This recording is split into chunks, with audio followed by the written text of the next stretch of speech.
കേരളത്തിലെ കണ്ണൂർ ജില്ലയിൽ അറബിക്കടലിനെ അഭിമുഖീകരിച്ച് കണ്ണൂർ പട്ടണത്തിൽ നിന്നും 3 കിലോമീറ്റർ അകലെയാണ് സെന്റ് ആഞ്ചലോ കോട്ട സ്ഥിതി ചെയ്യുന്നത്.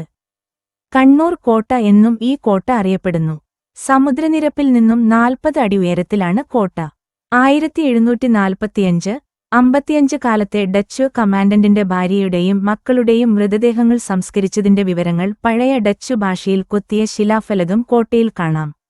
പോർച്ചുഗീസുകാരനായ ഡോൺ ഫ്രാൻസിസ്കോ ഡ അൽമേഡ ആണ് 1505-ൽ ഈ കോട്ട നിർമ്മിച്ചത്. കോലത്തിരി രാജാവിന്റെ സ്ഥലത്ത് 1505 ഒക്ടോബറിൽ കോട്ട പണി തുടങ്ങി. 5 ദിവസം കൊണ്ട് ആദ്യരൂപം പൂർത്തിയാക്കി. 158 വർഷം പോർച്ചുഗീസുകാർ കോട്ട ഭരിച്ചു. ഡച്ചുകാർ പോർച്ചുഗീസുകാരിൽ നിന്നും 1663-ൽ ഈ കോട്ട പിടിച്ചടക്കി. ചെലവു ചുരുക്കാനായി ഡച്ചുകാർ കോട്ടയുടെ വലിപ്പം കുറച്ചു. 110 വർഷം ഡച്ചുകാർ കോട്ട ഭരിച്ചു. 1,00,000 രൂപയ്ക്ക് അറക്കൽ രാജ്യത്തെ അലി രാജയ്ക്ക് ഡച്ചുകാർ ഈ കോട്ട വിറ്റു. 1790-ൽ ബ്രിട്ടീഷുകാർ ഈ കോട്ട പിടിച്ചടക്കി. ഇത് മലബാറിലെ ബ്രിട്ടീഷുകാരുടെ ഒരു പ്രധാന സൈനിക കേന്ദ്രമായി മാറി. കോട്ടയ്ക്ക് ഉള്ളിൽ ഒരു രഹസ്യ തുരങ്കമുണ്ടെന്നാണ് പറയപ്പെടുന്നത്. കണ്ണൂർ കോട്ടയിൽ നിന്നും 21 കിലോമീറ്റർ അകലെയുള്ള തലശ്ശേരി കോട്ടയിലേക്ക് കടലിന്റെ അടിയിൽ കൂടിയാണ് ഈ തുരങ്കം നിർമ്മിച്ചിരിക്കുന്നത് എന്ന് വിശ്വസിക്കപ്പെടുന്നു. സൈനികർക്ക് രക്ഷപ്പെടാനാണ് ഈ തുരങ്കം ഉണ്ടാക്കിയത് എന്നാണ് വിശ്വാസം.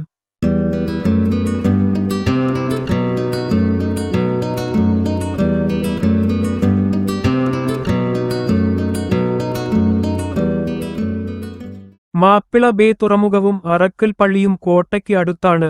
ആർക്കിയോളജിക്കൽ സർവേ ഓഫ് ഇന്ത്യയുടെ സംരക്ഷണയിലാണ് ഇന്ന് ഈ കോട്ട. 2015 ഡിസംബറിൽ കോട്ടയിൽ സന്ദർശകർക്ക് സൗകര്യങ്ങൾ ഒരുക്കുന്നതിന്റെ ഭാഗമായി നടത്തിയ ഉത്ഖനനത്തിൽ തേങ്ങയുടെയും ഓറഞ്ചിന്റെയും മറ്റും വലിപ്പമുള്ള 1500-ഓളം പീരങ്കി ഉണ്ടകൾ കണ്ടെത്തുകയുണ്ടായി. തുടർ ദിവസങ്ങളിൽ നടത്തിയ പര്യവേഷണങ്ങളിൽ 250 ഗ്രാം മുതൽ 9 കിലോ വരെ തൂക്കമുള്ള 13,000-തോളം ഇരുമ്പുണ്ടകളാണു ലഭിച്ചത്. നിരവധി ദിവസങ്ങൾ നീണ്ടുനിന്ന ഖനനത്തിനൊടുവിൽ 35,950 പീരങ്കിയുണ്ടകളാണ് ആകെ കിട്ടിയത്. 10 ദിവസം കൊണ്ട് 4 കുഴികളിൽ നിന്നായാണ് ഇത്രയും വെടിയുണ്ടകൾ പുറത്തെടുത്തത്. പല വലിപ്പത്തിലുള്ള ഇവയിൽ ചിലത് പൊട്ടിയിട്ടുണ്ട്, ചിലതിന്റെ ഉള്ളു പൊള്ളയാണ്. 4 കുഴികളിൽ 4-ാമത്തെ കുഴിയിൽ നിന്നാണ് ഏറ്റവുമധികം വെടിയുണ്ടകൾ ലഭിച്ചത്. കോട്ടമതിൽ വരെ ഈ ശേഖരം പരന്നുകിടന്നിരുന്നു. പോർത്തുഗീസ്, ഡച്ച്, അറക്കൽ, ബ്രിട്ടീഷ് എന്നീ 4 ശക്തികൾ കൈമറിഞ്ഞ ഈ കോട്ടയിലെ പീരങ്കിയുണ്ടകൾ ആരുപയോഗിച്ചതാണെന്നാണ് പഠനങ്ങളിൽ വ്യക്തമാകുമെന്നു കരുതുന്നു. ഇരുമ്പുണ്ടകൾ തൂത്തുക്കുടിയിലും മലബാറിലുമായി നിർമ്മിച്ചതാവാൻ സാധ്യതയുണ്ടെന്ന് വിദഗ്ധർ കരുതുന്നു. കണ്ണൂര് ജില്ലയില് അവശേഷിക്കുന്ന ചരിത്ര നിർമ്മിതികളില് പ്രധാനപ്പെട്ടതാണ് സെന്റ് ആഞ്ചലോസ് കോട്ട എന്ന കണ്ണൂര് കോട്ട. ഇന്ത്യയിലെ ആദ്യത്തെ പോർച്ചുഗീസ് വൈസ്രോയിയായ ഫ്രാൻസിസ്കോ ദ ആൽമീദ 1505-ല് പണിതതാണ്. വലിയ കിടങ്ങുകളോടെ വെട്ടുകല്ലില് പണിത ത്രികോണാകൃതിയിലുള്ള നിർമ്മിതിയാണിത്. പിന്നീട് ഡച്ചുകാരും അതിനുശേഷം ബ്രിട്ടീഷുകാരും ഈ കോട്ട അവരുടെ സൈനിക ആസ്ഥാനവും അധികാര കേന്ദ്രവുമാക്കി. മാപ്പിള ബേയും ധർമ്മടം തുരുത്തുമാണ് 2 പ്രധാന ആകർഷണങ്ങള്. മാപ്പിള ബേ ഒരു സ്വാഭാവിക തുറമുഖമാണ്. കൂടാതെ പുറം കടലിനെ തുറമുഖവുമായി തിരിക്കുന്ന വലിയൊരു കടല് ഭിത്തിയും കെട്ടിയിട്ടുണ്ട്. കണ്ണൂര് കോട്ടയില് നിന്നാണ് ഈ കടൽഭിത്തിയുടെ തുടക്കം. ഏകദേശം 5 ഏക്കര് മാത്രമുള്ള ധർമ്മടം തുരുത്ത് കടല് തീരത്തുനിന്ന് 100 മീറ്റർ ഉള്ളില് സമുദ്രത്തില് സ്ഥിതി ചെയ്യുന്നു. വേലിയിറക്ക സമയത്ത് തുരുത്തിലേക്ക് വെള്ളത്തിലൂടെ നടന്നു കയറാനും പറ്റും. കണ്ണൂര് കോട്ട സഞ്ചാരികളുടെ ആകർഷണ കേന്ദ്രമാണ്.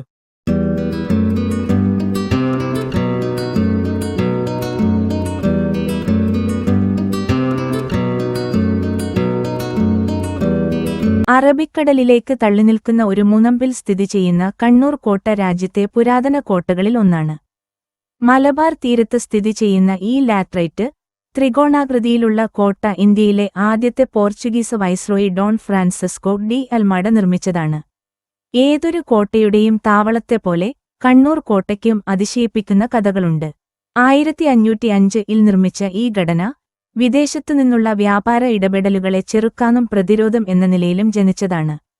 പടിഞ്ഞാറ്, തെക്ക്, കിഴക്ക് ഭാഗങ്ങളിൽ കടലിനാൽ ചുറ്റപ്പെട്ട ഈ സ്ഥലം കോട്ടയ്ക്ക് ഒരു അധിക ഭൂമിശാസ്ത്രപരമായ നേട്ടം നൽകി. കൂടാതെ കോട്ടയെ ഉപരോധിക്കാനുള്ള ബാഹ്യശക്തികളുടെ ഏതൊരു ശ്രമത്തെയും തടഞ്ഞു. കണ്ണൂരിലെ പോർച്ചുഗീസ് ഫാക്ടർ ആയ ഗൊൺകാലോ ഗിൽ ബാർബോസയാണ് കോട്ടയുടെ അടിത്തറ പാകിയതെന്ന് ചരിത്രം പറയുന്നു. 1663 ഡച്ചുകാർ കോട്ട പിടിച്ചെടുത്തു.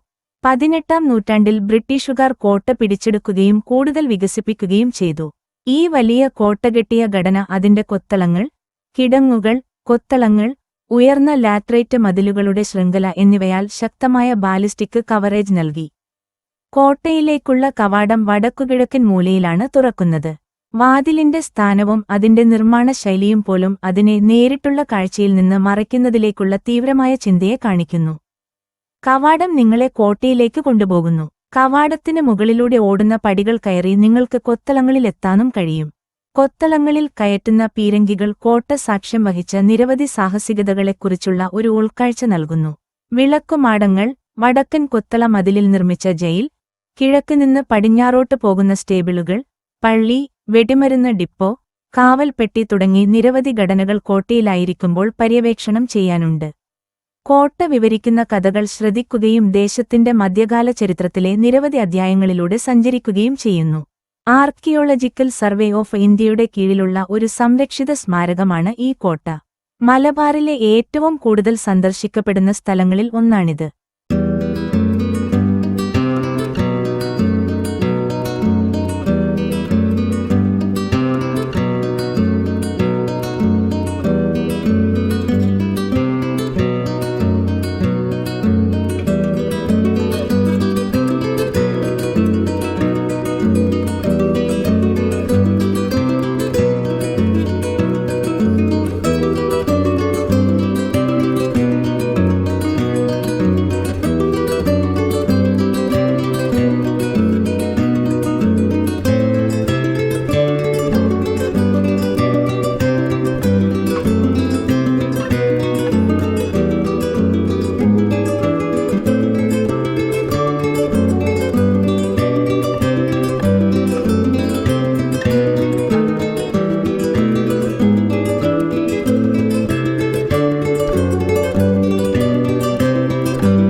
വാസ്തുവിദ്യാ വൈഭവത്തിന്റെയും സമ്പന്നമായ ചരിത്രത്തിന്റെയും ആകർഷകമായ മിശ്രിതമായ ഈ ചരിത്ര നാഴികക്കല്ല് കേരളത്തിന്റെ കൗതുകകരമായ ഭൂതകാലത്തിലേക്ക് ഒരു കാഴ്ച തേടുന്ന ഏതൊരു സഞ്ചാരിയും തീർച്ചയായും സന്ദർശിക്കേണ്ട ഒന്നാണ്.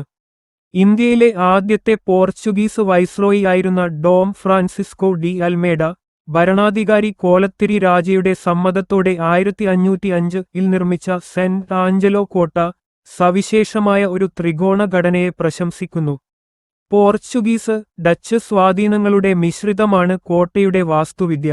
ഈ പ്രദേശത്ത് വ്യാപകമായ ഒരു ചുവപ്പ് കലർന്ന തവിട്ടുനിറത്തിലുള്ള പാറയിൽ നിർമ്മിച്ച ഈ കോട്ടയുടെ ഗംഭീരമായ മുൻവശത്ത് ശക്തമായ കൊത്തളങ്ങളും ചുറ്റുമുള്ള ഒരു കിടങ്ങുമുണ്ട്. കൊളോണിയൽ കാലഘട്ടത്തിലെ ശക്തമായ ഒരു സൈനിക ശക്തികേന്ദ്രമെന്ന നിലയിൽ അതിന്റെ ഉദ്ദേശ്യത്തെ ഈ തന്ത്രപരമായ രൂപകൽപ്പന പ്രതിഫലിപ്പിക്കുന്നു. ഇന്ന് ആർക്കിയോളജിക്കൽ സർവേ ഓഫ് ഇന്ത്യയുടെ കീഴിൽ ഒരു സംരക്ഷിത സ്മാരകമായി സെന്റ് ആഞ്ചലോ കോട്ട നിലകൊള്ളുന്നു. സന്ദർശകർക്ക് അതിന്റെ കൊത്തളങ്ങൾ, ബ്രിട്ടീഷ് സൈനിക കന്റോൺമെന്റിന്റെ അവശിഷ്ടങ്ങൾ എന്നിവ പര്യവേക്ഷണം ചെയ്യാൻ കഴിയും. ഇത് കോട്ടയുടെ ബഹുമുഖ ഭൂതകാലത്തിലേക്ക് ഒരു നേർക്കാഴ്ച നൽകുന്നു. ഇന്ത്യയിലെ സൈനിക കേന്ദ്രങ്ങളുടെ ശൃംഖലയുടെ ഭാഗമായ കണ്ണൂർ കന്റോൺമെന്റിന്റെ സാന്നിധ്യം കോട്ടയുടെ നിലനിൽക്കുന്ന തന്ത്രപരമായ പ്രാധാന്യത്തെ കൂടുതൽ അടിവരയിടുന്നു.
ചരിത്രപരമായ പ്രാധാന്യത്തിനപ്പുറം സെന്റ് ആഞ്ചലോ കോട്ട ആകർഷകമായ ഒരു ദൃശ്യവിരുന്ന് പ്രദാനം ചെയ്യുന്നു.